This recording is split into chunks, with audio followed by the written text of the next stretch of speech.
Oh, man, I hate Mondays. Nah, man, it's Tuesday. Wait. What day is it? You know what day it is. Tuesday. Brewsday Tuesday. Oh, fuck yeah! Grab a cold one. It's Brewsday Tuesday, brought to you by the Cellar and Six Pack Store. Here is Huck and Big Nate. Oh, I got him right in the beer hand. Yeah, direct hit. And Luckily, you did not drop it. I think you glued the tab down when I wasn't looking. You know, those things. I couldn't get it. And bottle caps all day. I can figure out I can get corks out of wine bottles. But anytime you hand me a can, it's always like, oh, let's watch the monkey fumble with the can. Oh, they got the openers for that. You know, I told you use the edge of that flat one there in the opener jar. So I'm drinking a Tropical Bitch Belgian IPA from Flying Dog. And that's kind of the theme of the show today. Is should they name a beer? Tropical Bitch. But that's just the beginning. That's the tip. The tip of the iceberg. Just the tip. Just the tip. Just for a second. You finish the line. We're going to skirt the line. No, we're gonna. That's what we're talking about. Exactly what we're talking about today. And we are probably on the wrong side of this issue. But what are you drinking? Citra ass down. Yeah, Citra ass down. Again, what kind of name for a beer? Double India. What about the children? Well, at least the brewery is against the grain, so they fully acknowledge. So does Flying Dog. They're unapologetic. Nor should you be. Right. I live under the belief that it's better to ask forgiveness, right, than for. But here's the thing. Here's the thing. This last couple weeks, there's been this huge discussion that 98% of the public is not aware of amongst the brewery people and the beer people on all the little beer pages.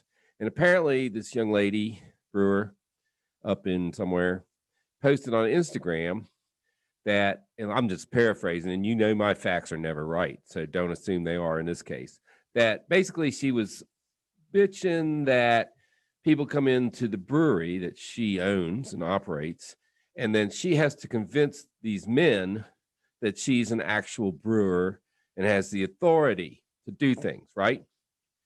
I have seen this story. Yeah, and I'm going to file that under okay, kind of goes with the territory. Now, she does have a lot of tattoos and keeps her hair up in a man bun a little bit.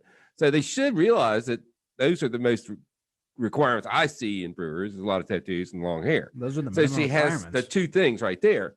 But she posted this up on Instagram, and then people started telling stories of their experiences. And for the first few, it was similar experiences. But then it took a really dark turn. It turns out that there's a couple of brewers out there and a couple of distributor representatives that are kind of assholes. They actually are. They're misogynist guys, and they're out there hitting on women. They're coming from a position of power and trying to force women to do things. Okay, and it actually goes both ways. There's probably some women who did men. So what I want to talk about is that kind of thing. Now, first of all, the first part, like I'm wearing this shirt. Like if you're watching the video, you'll see it, and it's a red shirt with white print, and it says "Make beer great again." I think the font's Times New Roman. Yeah, and there's another set of things make something great again that annoys a lot of people. And when I wear this shirt, I get basically verbally assaulted. It's actually from a brewery. An independent brewery. And I bought it at the Great American Beer Fest just because it caught my eye. This is like only the third time I've worn it because I get so much crap. But in any case, so if saying, and then like if you don't like dogs at a brewery, I mean, there's so many things that you could complain about in beer. Now, that going back to sexual harassment, that's wrong. But all this other stuff is like, I want to name a beer some kind of juvenile misogynist name, or the opposite. I want to name something that makes fun of men. I think that's probably okay because we can not buy those beers if we don't want to. I'll do one step further. There's a cost of admission for the ride, and it is that you need to be 21 and up to buy it. True. True. I mean, So think of that. therefore, by that point, you're already kind of an adult and should be able to reasonably think and make your opinion, make your judgment, but keep it to yourself. Don't buy it. Like you said, I mean, you really don't have to. You're Right. I mean, there's no one holding a gun to your head. I guess what I'm getting at is I don't hear a big outcry when someone makes, say, a Rainbow Coalition beer. Okay. Or when somebody makes, and there's people who that really bothers them, I think. Of course, they might not drink because they're of that nature. But I mean, there's two sides to this coin.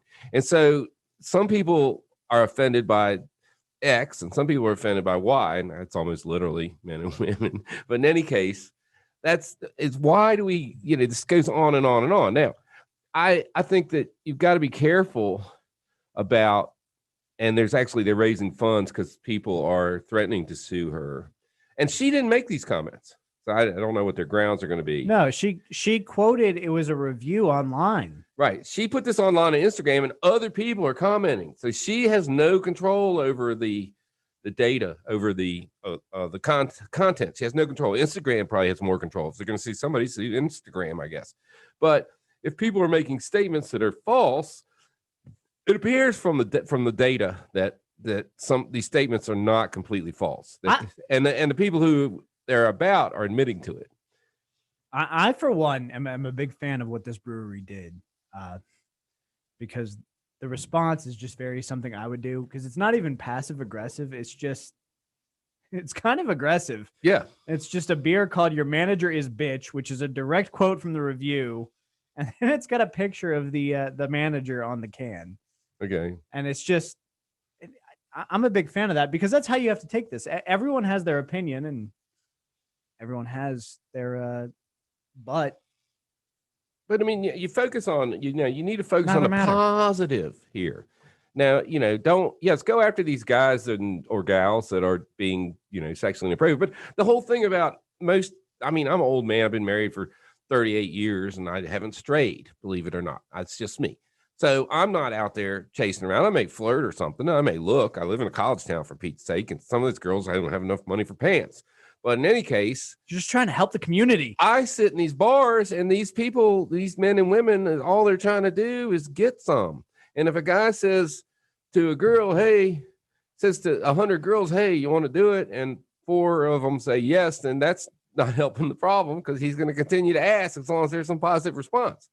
So, I mean, I think most guys, if they say something or send you that picture that you didn't really ask for and you send it to their mom, they're probably not going to bother you again.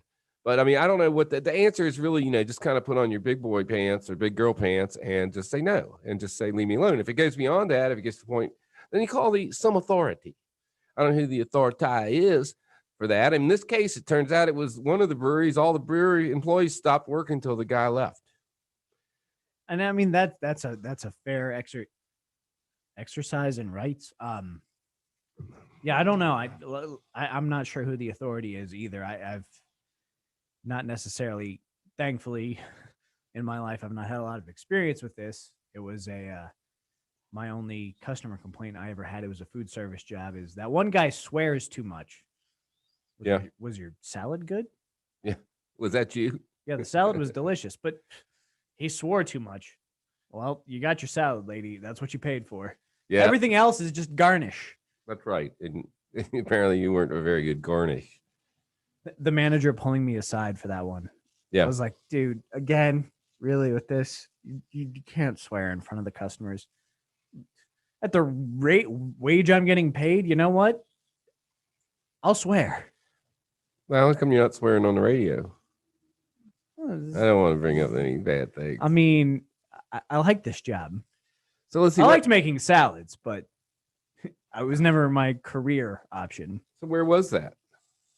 At a restaurant? It was a buffet style. So like Subway for salads. It used to exist on the university campus. Okay. And I worked there for, 4 semesters. Damn. I mean, even after the swearing, it was a good gig. I liked it, and I got free salads at the end of the night. So we'll go off on a tangent. Win-win. So when I was at Radford, I worked at Heath Hall, and my job was to sit at a table and play spades until the keg blew. And then I would go down in the elevator with a and get another keg and bring it up and hook it up and take the old one down and put it away. That was my job, and I got paid for it. That's all I did. That's was, it. I didn't even have to pump the beer. My job was Just to sit there for like 4 disconnect the hours. hose, My reconnect. student job, it was to change the kegs. I think now they've moved. They don't drink on When campus. They would have you think that, but there is in fact, from what I understand, there is in fact a wine and beer bar on campus in Really? the basement of one of the taller buildings. I did not know You that. can do the math on that. One Well, faculty yeah, I are did- allowed to go to I it. did all the access control in that building, so I know exactly where you're talking about. And those elevators were heck. Oh, I can believe it. Oh my God. Anyway, so and I, I've never really been, sexually harassed, and hopefully won't be. My age. Hey, I don't know. Don't rule it out, man. Yeah, you never know. But The show's not over yet, Huck. oh, maybe. Yeah, my boss Nate is pressuring me to do things, drinking beer. No. Yes. I can't wait for that HR meeting. Yeah. Well, that's the good thing about being retired. There is no HR meeting. Sometimes there's a come to Jesus meeting with the wife. Can I get in trouble? You don't actually work here. Yeah, I don't actually work here, so We'll talk more about that off air. I'm here, but I'm I'm necessarily just want here for the video beer. record. Beer is beer. $20 is $20. As Huck once taught me. $20 is $20. You can't say bucks. $20 is $20. And if you just look up that phrase in Key West, then you'll know what we're talking about. And All right. again, we're being inappropriate. That's we're gonna get in trouble. We're gonna have to make our own beer that we name creatively. Yeah, I didn't even think about looking up really creatively named beers. I found some that inappropriately named, like we're having, and we have some more in the next segment. I'm a too. big fan of Citra Ass Down. That's gonna be hard to top. Oh well, we're gonna go a different direction, but yeah, it's gonna be topped. All right. All right. Well, before we do that, let's go ahead and rate these. He is Huck's Beer Buzz on Untapped. I am. You know what? I found out you can actually just search Big Nate. So do that. Almost said a bad thing just there. Oh boy. I'll tell you off air. So you go ahead and rate yours first. All right, so Flying Dog Tropical Bitch, and I'm a big fan of tropical of Belgian IPAs, and I'm a big fan of Flying Dog. They got the art of Ralph Steadman, who was Hunter S. Thompson's buddy, and I'm a big fan of Hunter. I kind of try to keep my life after his, except for the part where he shot himself. I'm his age, or I will be shortly the age he shot himself. But this is a good Belgian beer. 4.25. It's a little too tropical. 4.25. That's not bad. A little too tropical, like you said. A little too tropical. For For a Belgian, yeah, any tropical seems a little off. that's but- definitely in the temperate zone.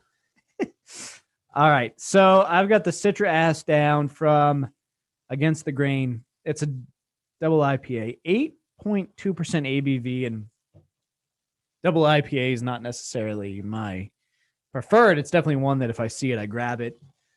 I'm not as knowledgeable about the style as I probably should be. This is really good. I'll give it a 4.5. Fair enough. I mean, I've always liked Against the Grain, and I've had the beer multiple times. I'm not sure what I rated it, but if you want to look, just look under Huck's Beer Buzz, and you can search the beers I rated and how I rated them.